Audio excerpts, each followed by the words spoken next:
ஓம் முருகா போற்றி. ஓம் சரவண பவ.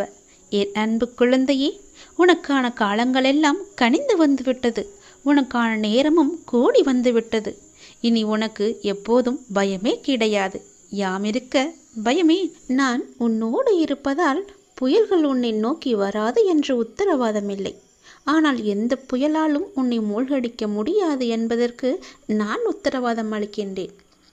சில மாற்றம் உருவாக பல ஏமாற்றங்களை நீ தாங்கிக்கொள். சந்தோஷம் தொடர்ந்து வர பல சங்கடங்களை நீ கடந்து செல். வெற்றி மேல் உனக்கு வெற்றி வர தோல்விகளை நீ கடந்து செல். காலங்கள் கனிந்து வரும் நேரம் வரை நீ பொறுமையாக காத்திருக்க வேண்டும். நான் சொல்வது புரிகிறதா? ஞானத்தை தேடி நீ எங்கும் அலைய வேண்டாம். இது உயர்ந்தது, இது தாழ்ந்தது என்று எந்த கணம் நீங்கள் பிரித்து பார்க்கின்றீர்களோ அந்த கணமே ஞானோயத்துக்கான கதவு முற்றிலும் மூடப்பட்டு விடுகிறது. புனிதம் என்றும் அசிங்கம் என்றும் பாகுபாடும் எதையும் காட்டாதவர்கள்தான் மேன்மையான நிலைக்கு போகின்றார்கள். ஒரு சாது கடை தெரு வழியே நடந்து கொண்டிருந்தார். இறைச்சி விற்கும் கடையில் நின்றிருந்த ஒரு வாடிக்கையாளரின் குரல் சாதுவின் காதில் விழுந்தது. பன்றி இறைச்சி வேண்டும், இருப்பதிலேயே எது முதன்மையான பகுதியோ அங்கே இருந்து வெட்டிக்கொடு என்று கேட்டார். கடைக்காரன் குரல் சொன்னது, அந்த இறைச்சியில் முதன்மையான பகுதி என்று எதுவும் இல்லை. இதை கேட்டதும் சாது ஞானம் அடைந்தார். ஞானம் அடைவதற்கு 2 வழிகள் இருக்கின்றன. ஒன்று, எல்லாமே புனிதம் என்று பார்ப்பது. இரண்டாவதோ எல்லாமே அசிங்கம் என்று பார்ப்பது. இரண்டிலும் பாரபட்சமற்ற தன்மை இருக்கிறது. அதை தெரிந்து கொள். இது உயர்ந்தது, இது தாழ்ந்தது என்று எந்த கணம் நீங்கள் பிரித்து பார்க்கின்றீர்களோ அந்த கணமே ஞானோதயத்துக்கான கதவு முற்றிலும் மூடப்படும் என்பதை நீ உணர்ந்து கொள். பன்றி இறைச்சியில் இந்த பகுதி ருசியாக இருக்கும், இதில் எவ்வளவு ருசி இருக்காது என்று இறைச்சி விற்பவன் பாகுபாடு பார்க்க தயாராக இல்லை. இதை கவனிக்கும் சாதுவுக்கு இந்த பிரபஞ்சத்தில் மேன்மையற்ற அம்சம் என்று எதுவும் இல்லை என்பது சடார் என்று உரைக்கின்றது. பகுதி பகுதியாக பிரிவினை செய்து ஒரு பகுதியை கொண்டாடி கொண்டும் மற்றதை அவதூறு சொல்லிக்கொண்டும் உலகத்தை பார்ப்பதை விடுத்து எல்லாவற்றையும் ஒருமித்த ஒன்றாகவே பார்க்க தொடங்குங்கள். நிச்சயம் ஞானோதயத்துக்கான வழி என்பது உனக்கு விளங்கும். அதற்கான கதவு உனக்காக திறக்கப்படும். நான் சொல்வதை ஏற்க மனம் இருந்தால் அதை ஏற்றுக்கொள். இன்பம் துன்பம் என்பது எல்லோருக்கும் வரத்தான் செய்யும். அதை நீ சமமாக ஏற்று வாழ பழகி கொண்டால் உன்னுடைய வாழ்க்கை சமமாக இருக்கும். எந்த மேடுபடமும் இல்லாமல் சந்தோஷமாகவே நீ போய்கொண்டே இருக்கலாம். எந்த பெரிய புயலும் உன்னை எதுவும் செய்யாது. எவ்வளவு பெரிய ஆபத்து வந்தாலும் அதிலிருந்து நீ சீக்கிரமாகவே மீண்டு வந்து விடலாம். அதனால் நான் இதற்கு உத்தரவாதம் தருகிறேன். நீ எதையும் மேலாகவும் கீழாகவும் வைத்து பார்க்காதே. எல்லாம் சரிசமமாக எண்ணிப்பார். உனக்கு நடப்பது நன்மையாகவே நடக்கும். சில மாற்றங்கள் உனக்கு தேவை என்று எதிர்பார்த்து காத்திருக்கின்றாய். அதற்கு நீ பல ஏமாற்றங்களை சந்தித்தும் வந்திருக்கின்றாய் அல்லவா? சந்தோஷம் உனக்கு தொடர்ந்து வர வேண்டுமென்றால் உனக்கு வந்த சங்கடங்களை எல்லாம் நீ கடந்து அதன் வழியே நீ வா. வெற்றி மேல் உனக்கு வெற்றி வர வேண்டுமென்றால் பல தோல்விகளை நீ கடந்திருப்பாய் அல்லவா? அது போலவே இதையும் நீ கடந்து வா. காலங்கள் கனிந்து விட்டது, அதுக்கான நேரமும் வந்துவிட்டது. பொறுமையாக இருந்ததற்கான நல்ல பலனை நீ பெறப் போகின்றாய். சந்தோஷமாகவே அதை நீ அனுபவிக்கப் போகின்றாய். நல்லதே நடக்கும் உனக்கு. உன்னுடைய வாழ்க்கையில் உன் கஷ்டங்கள் எல்லாம் மாறி நன்றாக வாழ வேண்டும், பெரிய மாற்றம் வேண்டும் என்று கேட்டாய் அல்லவா? நான் சொல்வதை கேள். உன் வாழ்க்கைக்கான பெரிய மாற்றம் வந்து கொண்டிருக்கின்றது. நான் சொல்வது போலவே நீ நடந்து கொண்டால் நிச்சயம் உன் வாழ்க்கை மாறும். உண்மையாகவே உனக்கு ஒரு நிலை மாற்றம் தேவை என்றால் பிறரது பிழைகளை நீ உதாசீனம் செய்துவிடு. பிறர் பிழைகளோடு உனக்கு எந்த தொடர்பும் இல்லை. நீ யார்? அவர்களை பொறுத்த அளவில் குறுக்கிட கேட்கிறார்களா என்ன? அவர்கள் வாழ்வில் குறிப்பிட்ட உனக்கு எந்த உரிமையும் கிடையாது. நீ உன் காரியத்தை மட்டுமே கவனித்து வா. ஆனால் அதே சமயம் உன் பிழைகளை உதாசீனம் செய்து விடாதே. அவற்றை மாற்ற வேண்டியிருக்கிறது. அவற்றை வென்றெடுக்க வேண்டியிருக்கிறது. வழக்கமாக எல்லோரும் தத்தமது குறைகளை கண்டு கொள்ளாமல் பிறரது பிழைகளை பற்றி பெரிதுபடுத்தி பேசுகிறார்கள். அதுதான் அகங்காரத்தின் போக்கு. ஆகவே அகங்காரமற்று இருக்க வேண்டும்.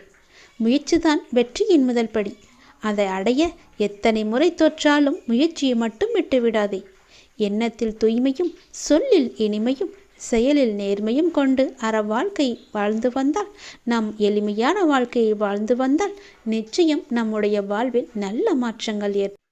உனது எண்ணங்கள் அனைத்தும் தவறாக நடக்கின்றது, என்ன செய்வது என்று யோசிக்காதே. அனைத்தும் மாறும். எதிலும் நிதானமாக யோசித்து செயல்படு. அவசரப்படாதே. நிச்சயம் வெற்றி கிட்டும். உன் வாழ்க்கையில் நடக்கின்ற யாவும் உன் கர்ம வினைகளின் படிதான் நடந்து கொண்டிருக்கிறது.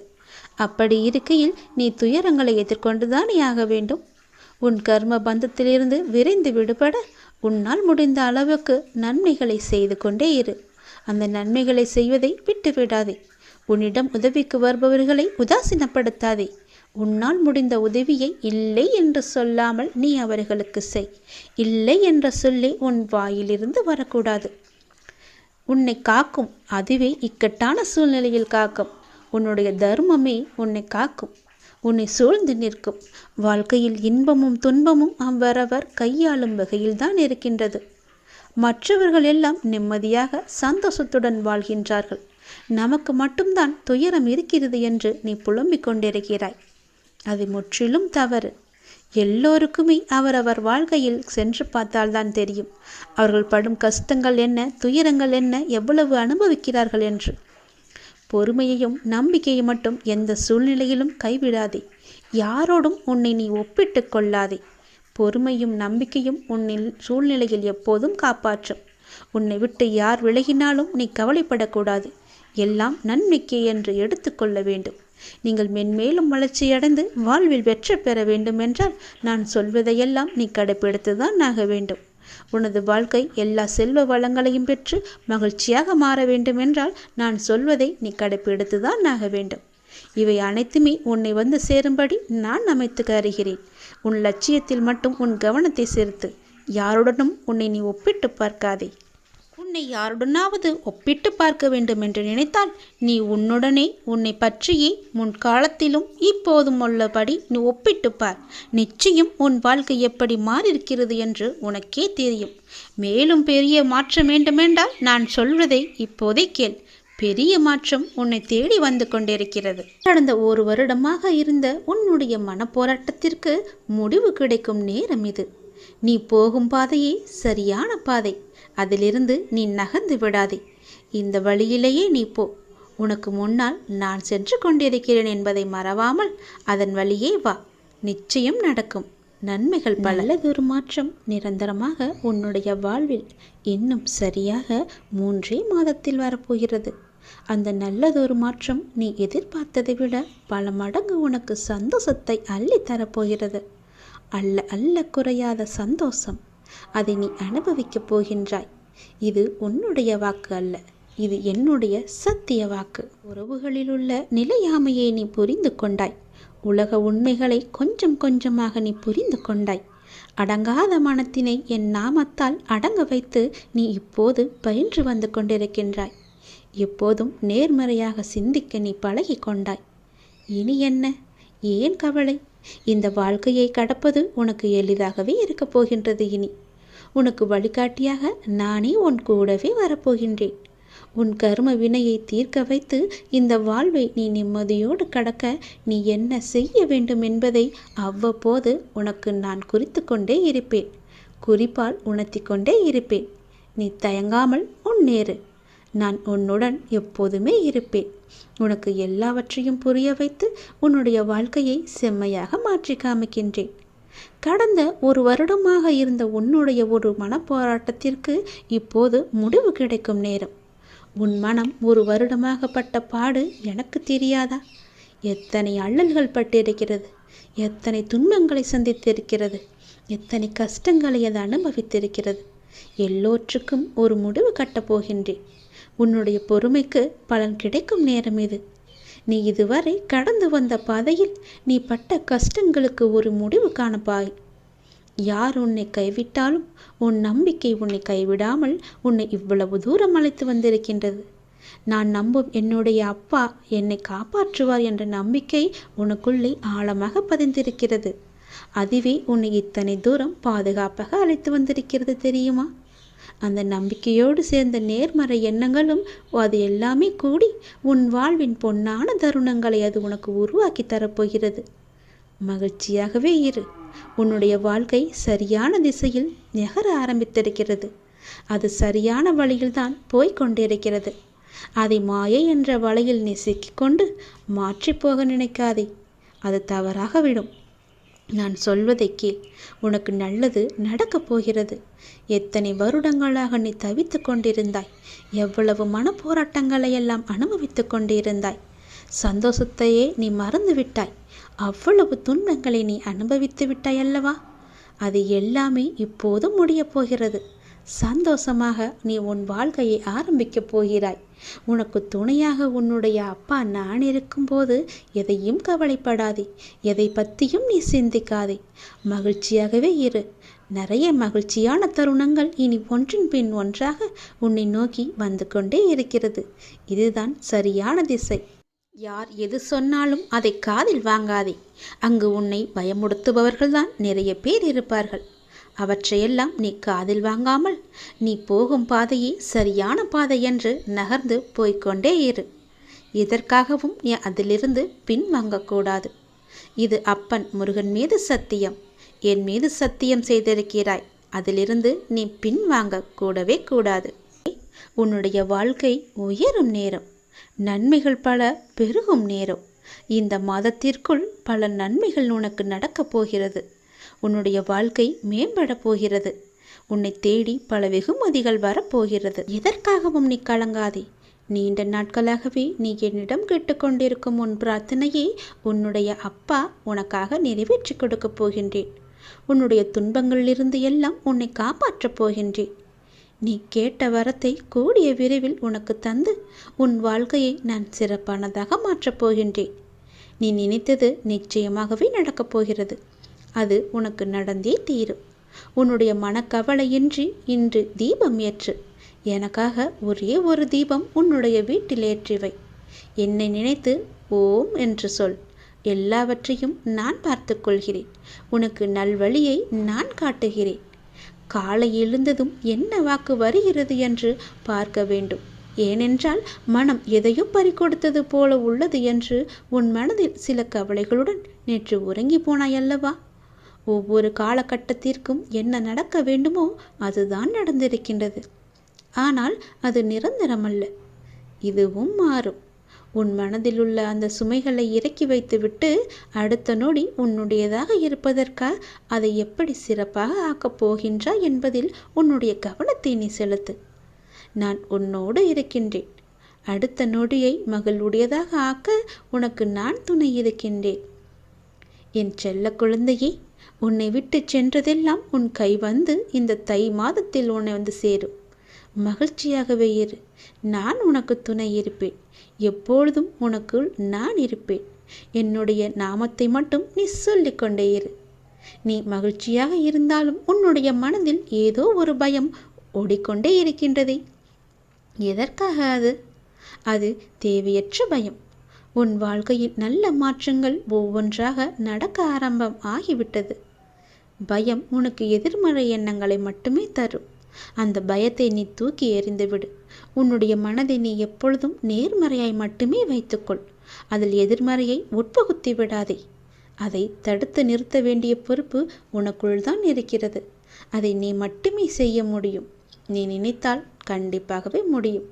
அந்த எதிர்மறை எண்ணங்கள் உன் செயல்பாட்டை எல்லாம் தடுத்து உன்னை தோல்வியில் சென்று அடைய வைத்துவிடும். முதலில் அந்த பயத்தை விடு. நல்லதை நினை. உனக்கு நன்மைகள் மேலும் மேலும் பெருகி கொண்டே இருக்கும். உன்னுடைய வாழ்க்கை உயரும் நேரம் இது. உன்னை வாழ்வை எப்போது குறை சொல்லாமல் ஏற்றுக்கொண்டாயோ, வினையை எப்போது நீ புரிந்து கொண்டாயோ, அப்போதே பல மாறுதல்கள் எல்லாம் உன்னுடைய வாழ்வில் நடக்க ஆரம்பித்து விட்டன. நீ விரும்பியபடி நடந்தால்தான் மகிழ்ச்சி இருக்கும் என்று நினைத்தாய். ஆனால் இப்போது உனக்கு அமைந்த வாழ்விலே நீ அனைத்து மகிழ்ச்சியையும் காண இருக்கின்றாய். இடமாற்றம், வேலை மாற்றம் என நீ எதிர்பார்த்த பல மாற்றங்கள் நிகழப்போகிறது. நீண்ட நாட்களாகவே நீ என்னிடம் கேட்ட ஒரு வேண்டுதலும் இந்த மாதத்தில் நிறைவேறப் போகிறது. மகிழ்ச்சியாக சந்தோஷமாகவே அதை அனுபவிக்கப் போகின்றாய். உன்னுடைய வாழ்க்கையானது கொஞ்சம் கொஞ்சமாக மேம்பட்டு உயர்ந்த நிலைக்கு வரப்போகின்றது. உன்னுடைய வாழ்க்கையின் தரம் உயரும் நேரத்தை நீ நெருங்கிவிட்டாய் அல்லவா? அதனால் பல நன்மைகள் உன்னை வந்து சேரப்போகிறது. இந்த மாதம் முடிவதற்குள் அதற்கான பலனை நீ அனுபவிப்பாய்.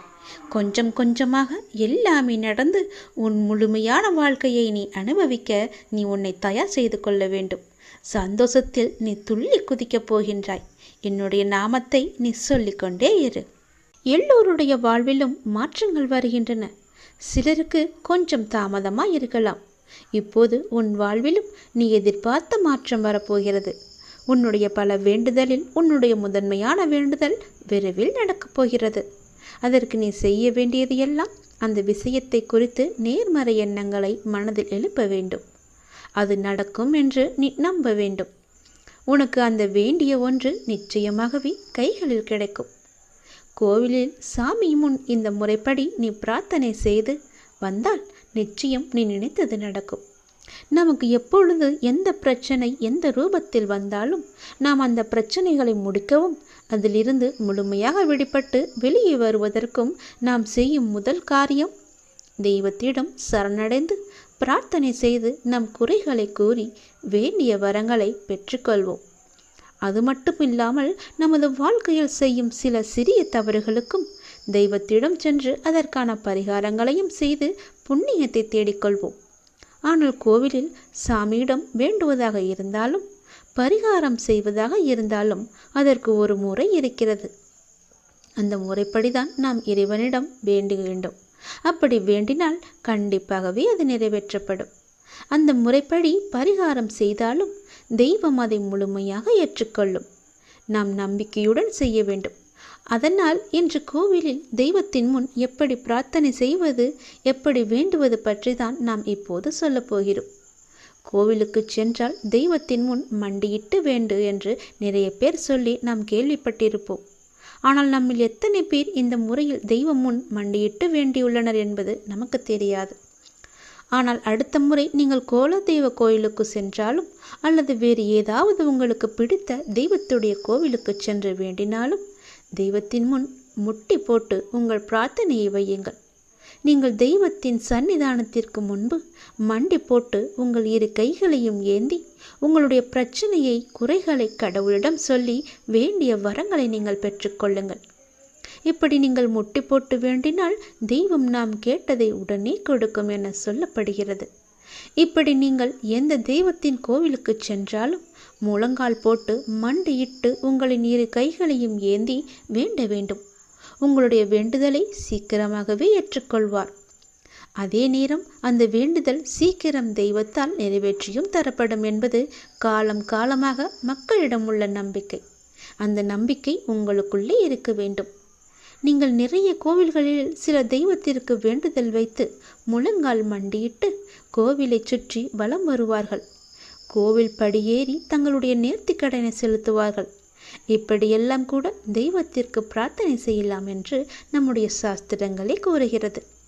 இருந்தாலும் உங்களுடைய உடம்பை பிரார்த்தனை செய்கிறேன் என்ற பெயரில் வருத்தி கொண்டு நீங்கள் முழங்காலிட்டு கோவிலை சுற்றியோ அல்லது கோவில் படிக்கட்டிலோ நடக்க வேண்டும் என்ற அவசியம் கிடையாது. உங்களை உடலை வருத்தி தான் நம்மை செய்ய வேண்டும் என்று யாரும் சொல்லவில்லை. எந்த கடவுளும் நிர்பந்திக்கவில்லை. தெய்வத்தின் சன்னிதானத்திற்கு முன்பு மண்டியிட்டு தெய்வத்தை முழு நம்பிக்கையோடு நினைத்து மனதார வேண்டிக் கொண்டாலே போதும். நீங்கள் நினைத்தது நிச்சயமாகவே ஒரு மண்டலத்தில் நடக்கும். அதாவது 48 நாட்களுக்குள் அது நடந்தே தீரும். நீங்களும் உங்கள் இஷ்ட தெய்வத்தை நினைத்து முழு நம்பிக்கையோடு வேண்டுங்கள். எந்த தெய்வமாக இருந்தாலும் கை நீட்டி கேட்டால் கண்டிப்பாகவே கொடுப்பார். இல்லை என்று சொல்லாமல் நமக்கு அள்ளி தருபவர்தான் தெய்வம். மண்டியிட்டு கைகளை ஏந்தி கடவுளிடம் கேளுங்கள். உங்கள் பிரார்த்தனை நிச்சயம் நிறைவேறும். ஓம் சரவணபவ. ஓம் முருகா போற்றி. அனைவருக்கும் நல்லதே நடக்கட்டும். எதிர்காலத்தை நினைத்து நீ பயப்படுகின்றாயா? பொருளாதாரம் முன்னேறவில்லை என்று கவலைப்படுகின்றாயா? உனக்கு தேவையான விஷயங்கள் அதற்கான காலகட்டத்தில் உன்னை வந்து சேரும். அதை பற்றி நீ கவலைப்பட தேவையில்லை. உன் பொருளாதாரம் நன்றாகவே இருக்கும். கவலை வேண்டாம். நான் உனக்கு துணை இருக்கும்போது உன்னால் முடிந்த சிறு சிறு உதவிகளை மற்றவர்களுக்கு நீ செய்து வா. அடுத்தடுத்து உன்னுடைய பொருளாதாரம் நிச்சயம் மேன்மையில் முடியும். உன் வாழ்க்கை இப்போது என் கையில் இருக்கின்றது. அதை நீ நம்ப வேண்டும். உன்னை நிச்சயம் நான் உயர்த்தி காமிக்கின்றேன். உன்னோடு நான் இருப்பதை எப்படி நீ அணு அணுவாக உணர்ந்து கொண்டாயோ அது போலவே உன்னை அணு அணுவாக உயர்த்தி மிக பெரிய உயரத்தில் நான் வைக்கப் போவதை நீ காணப் போகின்றாய். உன் புகழ் உயரும், உன் உள்ளம் குளிரும். அந்த நல்ல நாளை இந்த ஆண்டில் நீ நிச்சயம் காண்பாய். எது நடந்தாலும் எல்லாமே நன்மைக்கே என்று நீ எடுத்துக்கொள்கின்றாய் அல்லவா? அந்த எண்ணத்திற்கே எல்லா நன்மையும் உனக்கு வந்து சேரும். நீ எப்போதும் உண்மையாக இருக்க முயற்சி செய்கின்றாய். ஆனால் எல்லோரும் உன்னிடம் உண்மையாக நடந்து கொள்ளாவிட்டாலும் உன் உண்மை அவர்களை நிச்சயம் மாற்றும். உன்னை அனைவரும் அவர்கள் மதிப்பார்கள். கவலையப்படாதே, நான் உன்னை உயர்த்தி காமிக்கின்றேன். எது நடந்தாலும் அப்பா இருக்கிறார் என்ற நம்பிக்கையோடு இரு. நான் உன் வீட்டிற்கு வந்து உன்னுடனே தங்கிவிட்டேன்.